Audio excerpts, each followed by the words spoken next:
பேருக்கே பண்ணேன்.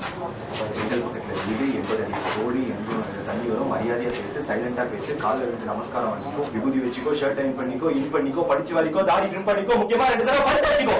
அவ்வளோதான். முடியாதா இந்த இதில் போனோம்.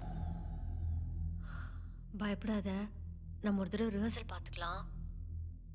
என்ன வேலை பாக்குறீங்க? சிடிஎஸ்ல சப்போர்ட். இல்ல, டெவலப்பர்னு சொல்லு.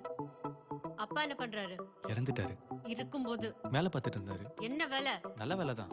செருப்பு. பேங்க்ல கிளர்க். என் பொண்ணு எங்க பாத்தீங்க? ஃபேஸ்புக். இல்ல, காலேஜ்.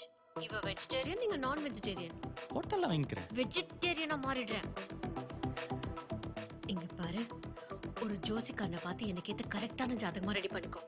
டீம் லீடா இருக்கேன், அப்புறம் என்னை விட அதிக சம்பளம் வாங்குறேன்னு சொல்லு. அடுத்த மாசம் ஆன் சைட் போறேன், யூஎஸ் போறேன், அங்கேயே செட்டில் ஆக போறேன். தனி கொடுத்துருன்னு சொல்லு. வரதட்சணை வேணான்னு சொல்லாத, எதுவா இருந்தாலும் உங்க பொண்ணு பேருக்கே பண்ணுங்கன்னு சொல்லு. செங்கல்பட்டு பக்கத்துல வீடு, 80 அடி ரோடு, 800 அடியில தண்ணி வரும். மரியாதையா பேசு, சைலண்டா பேசு, காலில் விழுந்து நமஸ்காரம் பண்ணிக்கோ. படிச்சு வரைக்கும் விபூதி வச்சுக்கோ, தாடி ட்ரிம் பண்ணிக்கோ, ஷர்ட் அயன் பண்ணிக்கோ, இன் பண்ணிக்கோ, முக்கியமா 2 தடவை பறிச்சு வச்சுக்கோ. அவ்வளவுதான். நீட்டாட்ட மாப்பிள்ளை யாராலையும் தடுக்க முடியாதுடா.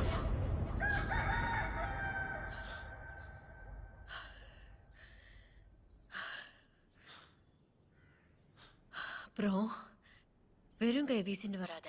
மருதாணி வச்சுட்டு வரணுமா? முக்கியமா அந்த மாதிரி மொக்க ஜோக்கு தயவு செஞ்சு அடிக்காத. எங்க அப்பா ஜோக் அடிப்பாரு, இதே மாதிரி நல்லா இருக்காது. ஆனா சிரிச்சிரு. டென்ஷனா இருப்ப, தம் அடிப்ப, 2 ஆர்பிட் வாங்கி போட்டுக்கோ. உன்னை பத்தி எனக்கு எல்லாம் தெரியும்டா.